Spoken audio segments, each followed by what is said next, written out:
comigo no livro de Jó. Continuar a nossa peregrinação no livro de Jó. Já passou da metade, né? Agora está na metade final do livro. Vamos andando, abra aí Jó capítulo 23. Vamos olhar os capítulos 23 e 24 hoje. Você que está acompanhando online, se está interessado, na página da igreja você vai ter todas as mensagens do livro de Jó, todas as mensagens anteriores. Se eu não me engano, essa é a 20ª mensagem no livro de Jó. Tem 19 mensagens aí para trás para você escutar. Jó capítulo 23 e 24. Quarta-feira passada nós meditamos nesse texto também, 23 e 24. Só que o texto é tão longo que a gente consegue ter uma outra mensagem dentro do texto ainda. Então vamos mais uma vez em Jó capítulo 23 e 24. Lembrando para sua mente esclarecida que o livro de Jó é um livro que está contando a história de um homem justo, que vai enfrentar inimagináveis provações, mas vai manter a sua vida, a sua fé inabalável. Vai passar por lutas terríveis, maiores do que muitas lutas que nós passamos, mas ao longo do livro ele mantém a sua fé inabalável. E esse livro está falando de um Deus soberano, que está no controle de todas as coisas e que nenhum dos seus planos podem ser frustrados. Isso é importante no livro de Jó. Se o livro de Jó não tivesse os 2 primeiros capítulos, eu poderia dizer que o livro é um livro sobre sofrimento. Mas como o livro de Jó tem os 2 primeiros capítulos, então o livro de Jó é sobre a soberania de Deus. É sobre Deus ser soberano sobre todas as coisas e nenhum dos seus planos serem frustrados. O que é que aconteceu até aqui? O que é que já aconteceu até Jó capítulo 23? Nos 22 capítulos anteriores, o que é que já aconteceu? Jó perdeu tudo. Nos 2 primeiros capítulos, manteve a sua fé inabalável. Deus disse que Jó não pecou contra ele. Em tudo isso, Jó não pecou em palavras. Surgem lá 3 amigos, Elifaz, Bildade e Zofar, acusando Jó de estar escondendo algum tipo de pecado. Jó tenta se defender e, como nós já vimos, cada ataque que era feito, na primeira rodada de ataques, Jó ia se defendendo. Na primeira rodada, eles eram mais comedidos, usavam palavras mais comedidas. Terminou a primeira rodada de ataques, Jó se defende, ele meio que esperava que aquelas pessoas usassem de compreensão e de compaixão com ele, mas não é o que acontece. Quando começa a segunda rodada de ataques, é mais pancada. E aí eles sobem o tom. Se eles eram mais comedidos na primeira rodada, na segunda rodada eles já não são. Eles já acusam abertamente Jó de ser um ímpio e pecador. Jó, mais uma vez, se defende. Jó, ele vai dizendo, olha, eu preciso de um advogado diante do Senhor. Eu preciso de um árbitro diante do Senhor. Que bom seria se eu morresse, voltasse à vida e meus pecados tivessem sido esquecidos. Ele finaliza o capítulo 19 dizendo, eu sei que o meu Redentor vive e há de me julgar no final. E a conclusão de Jó, e isso quando começa, a terceira rodada de ataques começa com muita fúria, porque a conclusão de Jó foi Deus quem fez isso comigo. Deus está no controle de todas as situações. A gente só gosta de pensar que Deus está no controle de tudo aquilo que é bom, né? E quando alguma coisa de ruim acontece, parece que pegou Deus de surpresa. Não, Deus está no controle sim. Deus está no controle daquela doença que chegou na sua família, em você, do seu desemprego. Deus está no controle de tudo. Você que está acompanhando online, Deus está no controle de tudo isso. E Jó diz, olha, se é Deus que está no controle, é Deus quem pode mudar essa situação. Então eu tenho esperança, porque se Ele pode mudar, então a situação não é irremediável, já que Deus pode mudar essa situação. E mais, Ele vai me declarar justo. E se Ele vai me declarar que eu morra, eu vou voltar para escutar o meu Senhor dizendo que eu sou justo. E assim termina a última fala de Jó, onde aí depois você vê Zofar atacando, aí você vê Elifaz atacando mais uma vez, bravo. A gente viu no capítulo 22, Bildade usar a tática do porrete e da espada, a tática do policial bom e do policial mau, aonde ele tenta amedrontar Jó, para Jó buscar o Senhor por medo. Ele vê que não consegue, depois tenta colocar uma cenoura, uma recompensa, para que Jó busque ao Senhor atrás de uma recompensa. E como isso é forte hoje em dia, né? Você tenta amedrontar as pessoas, para que as pessoas venham para Deus. Ou então você promete coisas que não são reais, como se estivesse colocando uma cenoura lá para alguém correr atrás. E essa foi a fala de Bildade, o porrete e a cenoura. E agora nós encontramos Jó, se defendendo aqui nos capítulos 23 e 24. Aqui Jó vai querer falar com quem resolve. Jó vai querer, olha, eu preciso falar com quem resolve. Eu escrevi uma historinha aqui, eu me atrevi a escrever uma historinha aqui, uma ficção, tá? É uma historinha. Não é real não, talvez você se identifique, mas não é real não, a história. Mas para entender um pouco qual é o desejo de Jó, veja se você não vai se identificar com a personagem principal dessa história aqui, Sara. Era uma noite sombria, com uma tempestade rugindo lá fora. Enquanto Sara sentava sozinha em seu apartamento, frustrada e ansiosa, ela enfrentava um problema crescente com a sua conta bancária. E para evitar a espera aí em uma agência física, ela decidiu resolver tudo pelo autoatendimento do celular. Você já tentou resolver alguma coisa pelo autoatendimento do celular? Demora, não demora? É ruim, não é? É o que Sara vai tentar fazer aqui. Com seu telefone em mãos, Sara começou a seguir os passos indicados na aplicação do banco. Ela digitou seu número da conta, sua senha, navegou pelos menus, esperou que o problema fosse resolvido rapidamente. No entanto, as mensagens de erro, as opções de menus confusas só a deixavam mais frustrada. Ela tentou novamente, seguindo as instruções, mas o resultado foi o mesmo. Parecia que o sistema do autoatendimento estava determinado a manter Sara em um ciclo sem fim de frustração. Sara então decidiu que era hora de falar com um atendente. Sempre tem essa opção, né? Digite tal, se você quiser falar com um atendente. Então Sara disse, está na hora de eu falar com um atendente. Ela selecionou a opção de contato direto, ansiosa para que alguém pudesse atendê-la e resolver seu problema. Depois de uma espera que pareceu uma eternidade, finalmente uma voz robótica respondeu do outro lado da linha. Olá, como posso ajudar?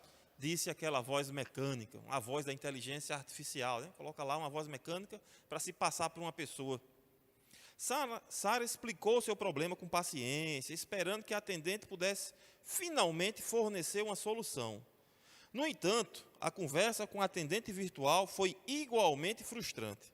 Parecia que ela estava programada para repetir aquelas respostas padrão e não conseguia compreender a complexidade do problema de Sara. Então estava Sara lá explicando, e a atendente repetindo as opções. A ligação continuou, com Sara tentando tudo para fazer com que a atendente virtual entendesse sua situação. Ela ficou à beira das lágrimas, pedindo desesperadamente uma solução. No entanto, a voz do atendente continuava impassível, incapaz de proporcionar a ajuda que Sara tanto precisava. Após horas de tentativas inúteis, a frustração de Sara atingiu o limite. Ela estava prestes a desistir e ir até a agência bancária na manhã seguinte, pegar as filas, ficar no sol, o que fosse preciso. Quando ouviu um toque na porta do seu apartamento. Surpresa, ela levantou e foi até a porta. Quando abriu a porta, viu um homem idoso, com um olhar compassivo. Ele se apresentou como o senhor Robert, um vizinho do andar de baixo. Ele tinha ouvido a agonia de Sara pela parede e decidiu verificar se estava tudo bem. Sara, com lágrimas nos olhos, explicou seu dilema e sua frustração que enfrentava durante aquela noite. Robert ouviu atentamente e, em seguida, pediu permissão para usar o telefone de Sara. Com habilidade, ele navegou pelos menus, fez algumas chamadas e, em poucos minutos, o problema estava resolvido. Sara ficou maravilhada com a habilidade de Robert e sua compreensão. Ele tinha resolvido o problema que nem o autoatendimento do celular, nem a atendente virtual podiam solucionar. ela sentiu uma imensa gratidão por aquele vizinho amável. À medida que a tempestade foi diminuindo, Sara percebeu que a verdadeira ajuda muitas vezes vem daqueles que estão dispostos a estender a mão e a se envolver pessoalmente com nossos problemas. Ela aprendeu que, embora a tecnologia seja uma ferramenta valiosa, às vezes a conexão humana e a compreensão real são as únicas coisas que podem resolver os problemas mais complexos da vida. Sara tentou resolver de todo jeito. A voz impaciente, imparcial do outro lado, sempre dava as mesmas opções, até que alguém que entendia de fato o problema, pôde resolver o problema de Sara, e em poucos minutos resolveu. Essa história de Sara aqui, eu podia muito bem tirar o nome de Sara e colocar Jó. Eu podia tirar os atendentes virtuais e o menu de autoatendimento e colocar os amigos de Jó. E esse senhor final aqui, o Robert, podia muito bem simbolizar o Senhor Jesus, que é aquele que de fato resolve os nossos problemas. Veja, Jó está falando várias vezes, e os amigos estão sempre como que a atendente virtual, dando as mesmas opções, as mesmas opções, até que aqui no capítulo 23 e 24, Jó vai dizer, não, sabe de uma coisa? Eu não quero mais conversar com vocês, eu quero falar com quem resolve. Não quero mais falar, a gente já está aqui discutindo, para lá e para cá, não resolve nada, eu quero falar com quem resolve. É isso que Jó está dizendo aqui nos capítulos 23 e 24. Se eu tivesse que resumir isso aqui numa aplicação para o meu e para o seu coração, eu diria que a esperança de encontrar Deus na face de Cristo traz consolo e confiança para todo crente verdadeiro. A esperança de encontrar Deus na face de Cristo traz a verdadeira esperança para o meu e para o seu coração. É isso que nós tanto desejamos. A gente vai ver aqui que Jó várias vezes vai dizer, eu quero saber onde é que está Deus. Se eu soubesse que Deus estava ali naquela esquina, eu ia lá falar com ele. Se eu soubesse que Deus estava lá no Japão, eu pegava um avião e ia lá falar com ele. Eu quero saber aonde está Deus. E nós temos muito mais revelação do que Jó. Nós conhecemos aonde está Deus. Nós sabemos em quem Deus se revelou. E nós sabemos como ter acesso a esse Deus. Essa era a grande pergunta de Jó. Eu dividia aqui esses 2 capítulos em 4 partes. A primeira parte, veja comigo aí. Você tem a busca desesperada de Jó por Deus. Veja os versos 2 e 3. Jó vai expressar o seu anseio de falar diretamente com Deus, desejando comparecer diante do tribunal divino e apresentar o seu caso. Jó, quero falar com Deus. Quero falar com Deus. Veja o verso 2 e 3.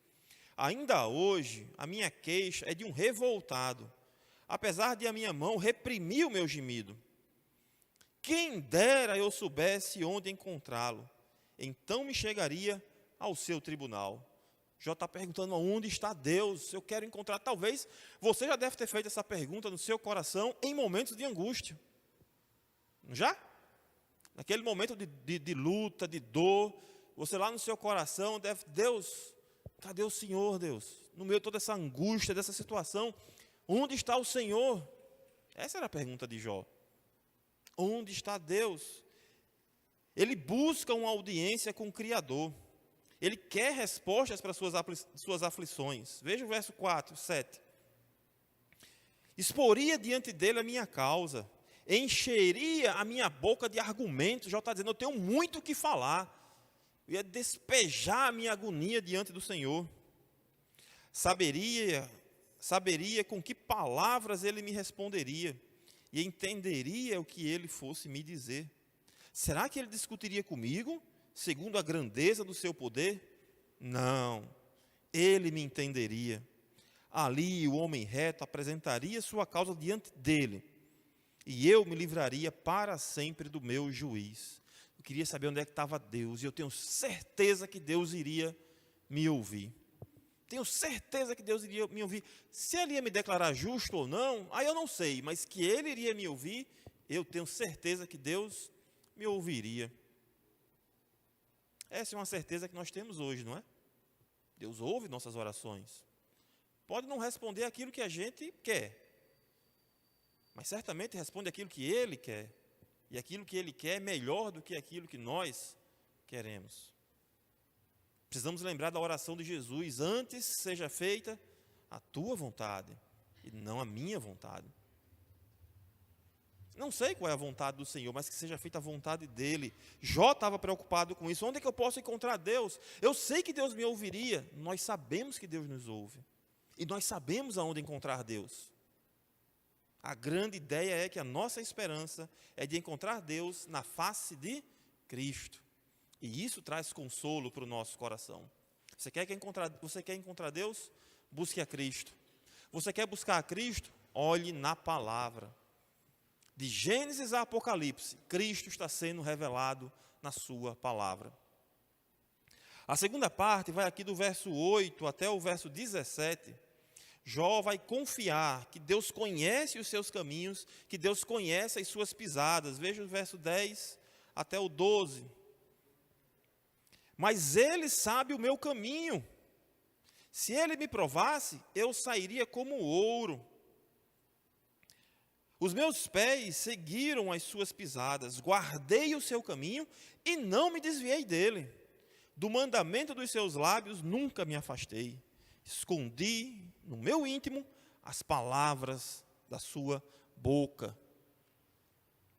Uma pergunta, que realmente, eu estava lendo esse texto, uma pergunta veio ao meu coração, foi: que palavras são essas que Jó estava guardando? Porque até então a gente não sabe se teve revelação ou não. Bíblia não existia. Deus não tinha se revelado pessoalmente, pelo menos até então. Eu fico perguntando, mas que palavras é essa que Jó está guardando do seu coração? Isso lembra muito, lembra o autor de Provérbios? Quando ele diz: de tudo que deve se guardar, guarde seu coração. Ele diz: guardei a tua palavra no meu, para não pecar contra ti. Parece que está ecoando, eu fico pensando, mas está ecoando alguma coisa, aquilo que Jó tinha dito já 1000 anos antes, 500 anos antes. Já estava ecoando aquilo que Jó está dizendo: olha, do mandamento dos seus lábios não me afastei, escondi do meu íntimo as palavras da sua boca. Você quer andar perto do Senhor? Você quer conhecer a Deus na face de Cristo, isso trazer consolo para o seu coração? Encha a sua mente, o seu coração, a sua vida da palavra de Deus. Existem hinos belíssimos, lindos, maravilhosos, que tocam o nosso coração, que descem lágrimas dos nossos olhos, mas esses hinos não são inspirados por Deus. A palavra de Deus é inspirada por Deus, inerrante, suficiente para transformar o coração do homem. Só a palavra. Mais nada. A palavra de Deus. Você quer conhecer a Deus na face de Cristo, e isso trazer consolo no seu coração? Encha a sua mente, o seu coração, a sua vida da palavra de Deus. Medite nela como salmista no Salmo 1, de dia e de noite. Jó vai dizer que mesmo em diante das dificuldades, ele acredita que Deus cumprirá o que está ordenado, e ele reconhece que Deus é soberano. Veja o verso 13 e 14. Mas se Deus resolveu fazer alguma coisa, quem pode convencê-lo a mudar de ideia? Quem pode convencer a Deus? Ninguém. O que ele quer, isso fará, pois ele cumprirá o que está ordenado a meu respeito, e muitas coisas como estas ainda tem planejado. Já está dizendo: Deus vai cumprir o que ele ordenou na minha vida. Eu não sei se o que Deus ordenou na minha vida é eu morrer aqui com essa doença, perdendo tudo, morrer aqui na miséria, no sofrimento. Eu não sei. Se for, Deus vai cumprir. Mas se Deus quiser me restaurar, Ele vai me restaurar. Porque Deus vai cumprir tudo aquilo que Ele ordenou a meu respeito. E Deus ordenou várias coisas a seu respeito. E ao meu respeito. E Ele vai cumprir cada uma dessas coisas. Lembra da grande história da redenção. Eu e você estamos inscritos nessa história da redenção. Nessa grande história da redenção, estava dito lá que no dia 22 de novembro de 2023, esses irmãos iriam se reunir na Igreja Batista Cristã, na rua Baraúna, 778. Estaria o pastor Paulo pregando e você estaria escutando, o pastor Sandro iria dirigir o culto. Isso estava na grande história da redenção. Essa grande história que Deus está no controle. Deus cumpre aquilo que tem para as nossas vidas. E aí Jó entra no capítulo 24, refletindo sobre os maus. Ele vai, olha, Deus cumpre tudo aquilo que ele planejou. E eu sei que existem pessoas más. E eu sei que existe gente perversa que parece que vai passar essa vida toda na perversidade e parece que não vai acontecer nada. É assim ou não é? Você conhece gente corrupta, má, perversa, e que parece que não acontece nada e parece que as coisas só vão de bom a melhor. E a reflexão lá do salmista, no Salmo 73, né? Olha, quase resvalei. Quanto a mim, quase que eu pequei, invejando os perversos. Quase. E é interessante, só uma parêntese. É muito importante, quando você estiver lendo um texto, você vê o começo e o fim do texto. Esse texto, o salmista, no Salmo 73, ele diz, quanto a mim, quase resvalei. E ele termina o salmo dizendo, quanto a mim, vou confiar no Senhor. Ele faz esse percurso que eu e você fazemos. A dúvida no nosso coração, a tristeza, achar que de repente, será que vale a pena fazer o que é certo? Será que não vale? E no meio do caminho, teve alguma coisa que mudou o coração do salmista, que trouxe à vista dele que Deus está no controle. E o que mudou o coração do salmista foi ele ir no templo, na casa do Senhor. Quando adentrei no teu templo, quando eu estava em tua casa, foi ele ter buscado ao Senhor. E aqui Jó, no capítulo 24, ele vai descrever os perversos. A gente não vai ler porque ele vai do 1 até o 17 descrevendo.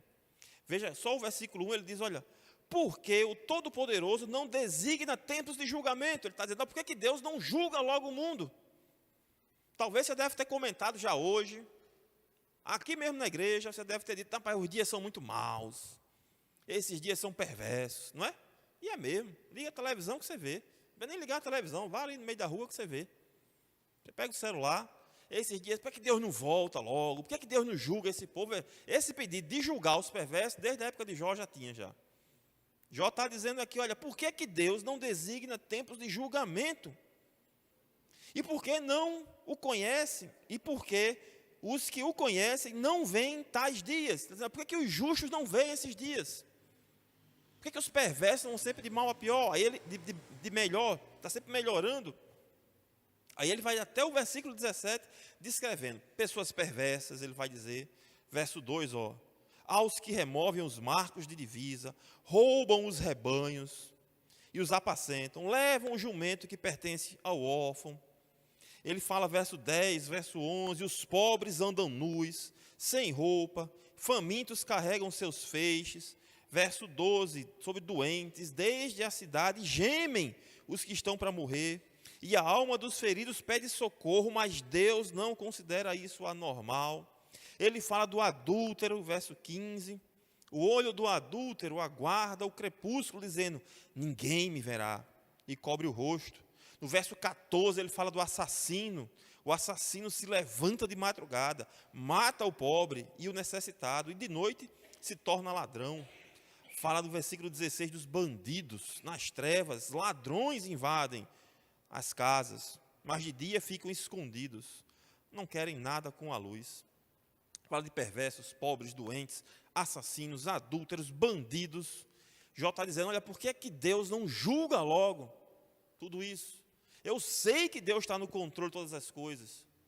Eu sei que nenhum dos seus planos, eu sei que tudo aquilo que Ele determinou sobre mim vai se cumprir, mas por que Ele não julga logo essa maldade nesse mundo? Onde é que está esse Deus para que eu possa encontrá-lo, para que eu possa falar com Ele, para que eu possa colocar o meu coração diante dEle?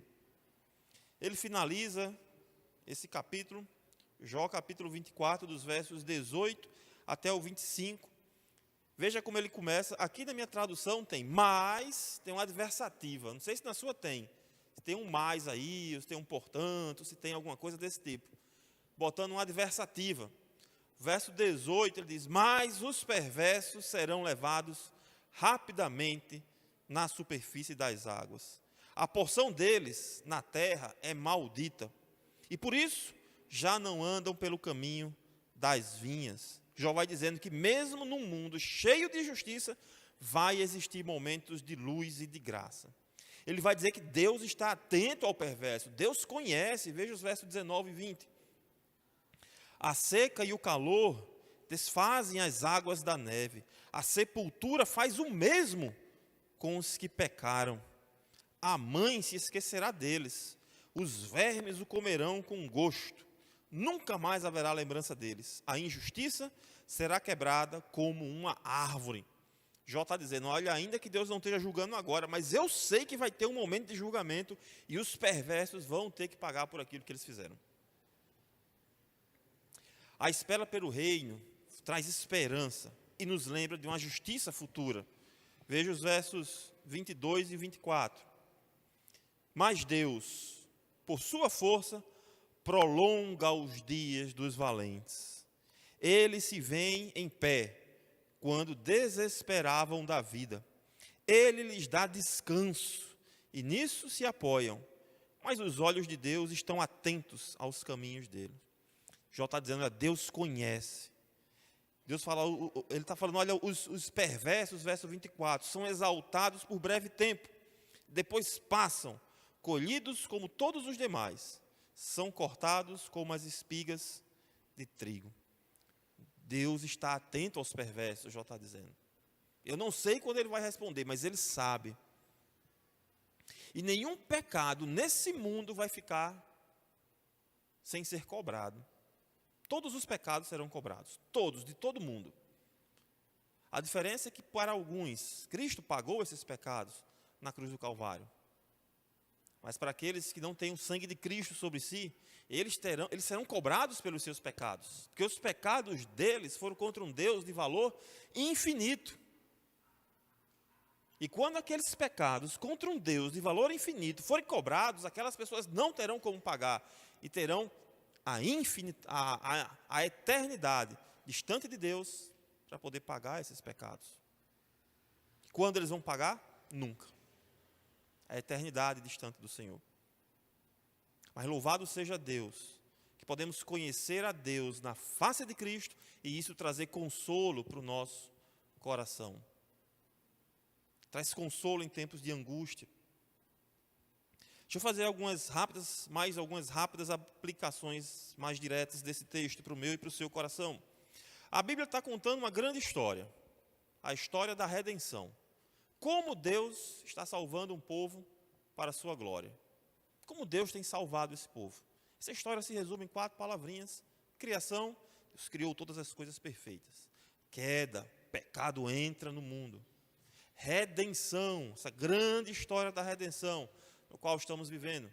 E no final de tudo, consumação. Eis que faço novas todas as coisas. Criação, queda, redenção e consumação. E como uma boa história, tem um personagem central. E o personagem central dessa história, Jesus Cristo. A Bíblia está apontando para Cristo. Você quer conhecer Jesus, olhe para a Bíblia. Não olhe para, sei lá, para onde você quer olhar. Olhe para a Bíblia. Ela está revelando a Jesus Cristo.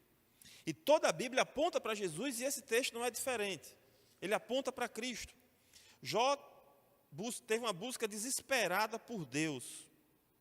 Abra comigo aí em 1 Timóteo, por favor. 1 Timóteo capítulo 2.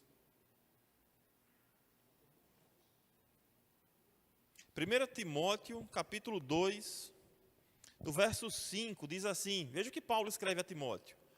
Porque há um só Deus e um só mediador entre Deus e a humanidade, Cristo Jesus, homem. O único mediador, o único caminho, Jesus diz, eu sou o caminho, a verdade e a vida. Ninguém vem ao Pai a não ser por mim. A única forma de responder a pergunta de Jó, onde está Deus? Jó, em Cristo. Busque a face de Deus em Cristo. Busque a Jesus Cristo. De repente você que está acompanhando em casa, online, você que está aqui presencial, de repente está com o coração distante do Senhor, está se perguntando, por que o Senhor não responde às minhas orações? Por que eu não... Busque Jesus Cristo. Ore ao Senhor, Senhor, age na minha vida. Permita que eu te conheça através da tua palavra. Fala ao meu coração. Porque todo aquele que pede, recebe. Quem bate, a porta vai se abrir. Quem procurar, vai encontrar. É disso que Jesus está falando. Não está falando de um carro que você vai pedir e receber um carro novo, não. Uma casa, não é disso, não. Ele está dizendo, olha, você quer conhecer a Deus? Busque, que você vai achar. Né? Tem aqui, né? Clama a mim, responderei. Tiago fala, buscar-me-eis e me encontrareis quando me buscares de todo o vosso coração. Na aula da saudade de Jesus, na noite que ele seria traído, Tomé diz, Senhor, mostra-nos o Pai, que isso nos basta. E o que é que Jesus diz? Tomé, quem me vê a mim, vê o Pai. Busque a Deus na face de Jesus Cristo. É nele que nós podemos encontrar consolo. Ele torna possível o nosso encontro com o Pai. Ele é o caminho para a reconciliação com o Pai. Na segunda parte, quando Jó está preocupado com relação à providência de Deus, quando Jó diz, olha, Deus conhece as minhas pisadas, Deus conhece os meus caminhos, Deus sabe por onde eu ando, Deus sabe do que é que eu preciso, Jesus, Ele é a principal providência de Deus. Eu sei que você precisa de muita coisa, eu sei que você precisa de comida, eu sei que você precisa de um local para dormir, eu sei que você precisa, às vezes, de um deslocamento, mas o que mais você precisa é de Cristo. Você precisa mais de Cristo do que do ar que você respira. Você precisa de Cristo. Jó estava dizendo, olha, eu sei que Deus conhece, e Deus conhece mesmo. Cristo é a providência de Deus para as nossas vidas. Cristo é aquele que fez por nós o que ninguém seria capaz de fazer, a não ser o próprio Deus. Pagou os nossos pecados, nos deu uma nova vida. Podemos ser agora nova criatura, a adorar a Deus não mais através dos nossos esforços, porque nunca conseguiríamos, mas pelos méritos de Cristo na cruz do Calvário. Ele é a encarnação da providência de Deus. Ele é quem cumpre as promessas divinas. E nossa confiança nele nos assegura que Deus está cuidando de nós. Ele finaliza o Evangelho de Mateus dizendo, ensinando-os a guardar todas as coisas que tenho ordenado a vocês, e eis que estou com vocês todos os dias até a consumação dos séculos. É interessante que geralmente a gente cita esse texto só o finalzinho, né? Porque o Senhor diz que está conosco todos os dias até a consumação dos séculos, é verdade, mas o texto começa com uma palavrinha que é i. I. Quando eu falo i, eu estou dizendo o quê? Eu estou dizendo essa cadeira, e essa cadeira, e essa cadeira, e essa cadeira. Eu estou sempre acrescentando, somando, acrescentando. Então o argumento ele tem força, todo ele, não só o final, não posso pegar só o final. E esse argumento ele diz, ensinando a guardar todas as coisas que tenho ordenado. Fazendo isso, e estarei com vocês todos os dias, até a consumação dos séculos. Você quer sentir a presença do Senhor na sua vida? Guarde aquilo que Ele tem ensinado. Guarde aquilo que Ele tem ensinado na sua palavra. Nós não perdemos a salvação, pela glória de Deus. Porque se perdêssemos, daqui para terminar o culto, acho que mais da metade aqui perdia, eu era um. Mas pelos méritos de Cristo, nós não perdemos a salvação. Mas podemos perder a alegria de sermos salvos. Podemos ter o nosso coração encharcado pelo pecado, duro como terra seca. Como Davi diz lá, como as terras do Negueb, seco. Podemos ter o nosso coração assim. E Cristo é aquele que muda o nosso coração. Guarde aquilo que Ele tem ensinado e você vai sentir a presença dEle todos os dias na sua vida. Pode ser que as coisas não fiquem legais, não fiquem boas. Porque Paulo, quando escreve a Timóteo, ele diz, olha, todos aqueles que querem viver uma vida piedosa serão perseguidos. Mas melhor ser perseguido pelo mundo, melhor você ser contrariado pelo mundo, melhor você ser maltratado pelo mundo, mas que Deus olhe para você e diga, servo bom e fiel. Isso é o que importa no final. Jesus é a encarnação da providência. Devemos confiar na providência de Deus. Sabemos que Deus está no controle de todas as coisas. Paulo, quando escreve aos irmãos lá de Filipos, ele diz: e o meu Deus, segundo a sua riqueza em glória, há de suprir em Cristo Jesus tudo aquilo que vocês precisam. Tudo. Segundo a riqueza da sua glória. Aquilo que vocês precisarem, o meu Deus vai suprir.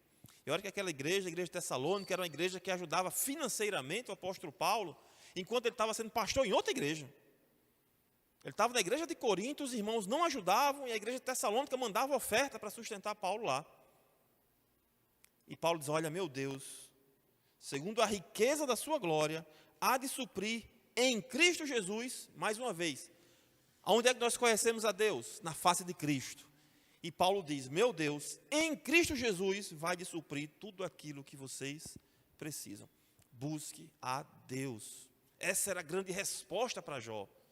Isso era aquilo que nós diríamos para Jó, se nós pudéssemos nos teletransportar aqui, Jó fazer essas perguntas, pudéssemos levar uma porção da Bíblia, e Jó fazendo essas perguntas, você poderia dizer: Jó, em Cristo, Jó, no descendente prometido, as suas perguntas são respondidas, Jó. Jó fala das injustiças desse mundo. Jesus veio para livrar os oprimidos, proclamar um ano aceitável ao Senhor. Jesus é o modelo de combate à injustiça e de amor aos necessitados.